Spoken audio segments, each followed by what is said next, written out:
Stranger Things Season 5 Volume 1 is finally here, and these 4 episodes are packed with secrets, hidden clues, and details most fans completely missed. From emotional callbacks to future hints buried in the chaos, this volume might be the most layered yet. Today, we're breaking down 18 clever details and Easter eggs you didn't catch. Let's dive in. Let's talk about a moment many people overlooked in the flashback, where young Joyce Wheeler hands out flyers for the school play. One of the boys who receives one has the last name Harrington. That boy is unmistakably Steve Harrington's father. The annoyed expressions they give each other perfectly mirror the tension we later see between Steve and Jonathan. It's a clever way of showing that the Harrington-Wheeler clash didn't start with Steve. It runs through generations. When Joyce breaks down over Will's kidnapping, she says, "What kind of mother doesn't take care of her 11-year-old son?" But Will wasn't 11. He was 12 when he disappeared in Season 1. The original missing posters even confirm it. It's a rare slip-up in a show known for tight continuity. Episode 1 gives us brand new flashbacks of Will's original abduction, but these weren't created using old footage. Instead, the team cast a younger, real-life stand-in actor and digitally de-aged Noah Schnapp's face onto him. Behind the scenes, images show Noah and the stand-in side by side. This new technology allowed them to recreate Season 1 Will with modern precision. One of the biggest hidden details is Hopper's secret plan. At the end of Volume 1, he straps on an explosive vest to sacrifice himself and take out Vecna. But that wasn't impulsive. Earlier in the season, Hopper opens a hidden compartment in the wall where that bomb vest has been stored. He never intended for Eleven to confront Vecna again. He wanted to eliminate Vecna himself, even if it meant dying a final attempt to protect her at all costs. Max's retelling of almost escaping Henry's mind mirrors her Season 4 escape shot for shot. The lighting, debris, and portal placement are nearly identical, except this time everything looks darker, more drained, symbolizing how completely Henry dominates her mind now.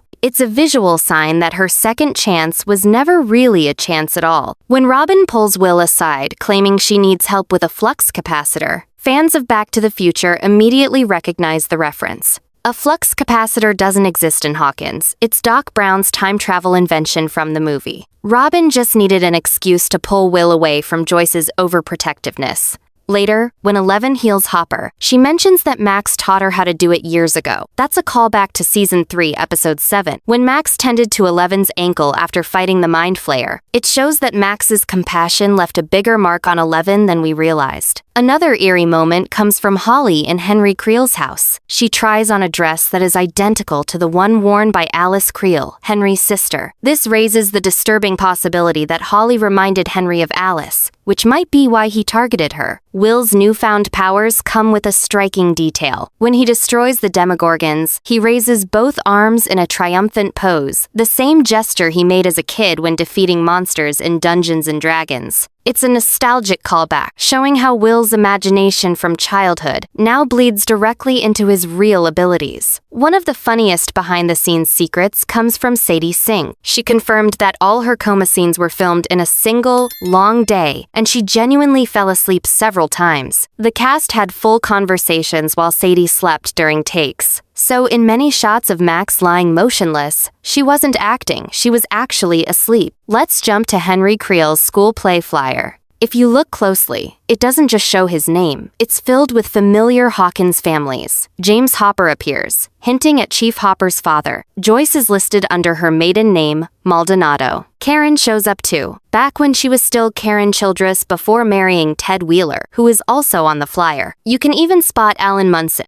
Eddie's father, and Patty Newby, who turns out to be Bob's sister. The entire flyer is basically a hidden snapshot of Hawkins' history, long before the story began. Behind-the-scenes footage also reveals how the tower scene with Steve and Jonathan was shot. The tower wasn't tall at all. It was a low platform with a huge blue screen behind them. The actors even joked around and recreated the Titanic "I'm flying" pose. One of the standout new characters, Derek, has his own surprising backstory. His actor, Jake Connolly, had zero film or TV experience before Stranger Things. His only acting job was a commercial for a furniture store. This is his first real role, and he nailed it. Next, we need to talk about Eleven's ability to fly. Some thought it came out of nowhere, but the seed was planted in Season 4 when Brenner said, "You'll have to do more than walk, more than run. "You'll have to fly." He meant it metaphorically, but 11 made it literal. Now to the biggest mystery: Will's drawing in the cabin. The swirling, layered design resembles Professor Clark's lesson on wormholes. Fans widely believe Will subconsciously sketched Vecna's plan, a wormhole capable of reaching another era, another dimension, or something far more dangerous.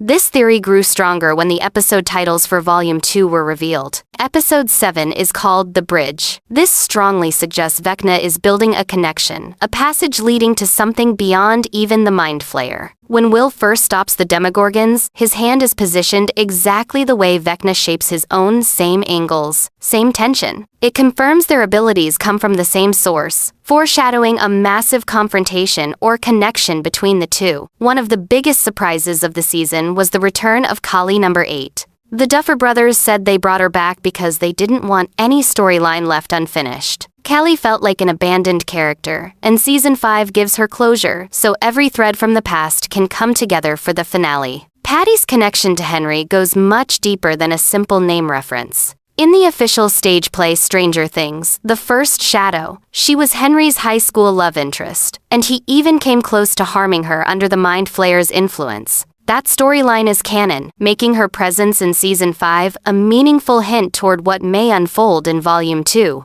And that wraps up 18 hidden details, callbacks, and secrets from Stranger Things Season 5, Volume 1. These clues set up a wild and emotional second half, and the mysteries surrounding Vecna, Will, and the Wormhole Bridge are only beginning.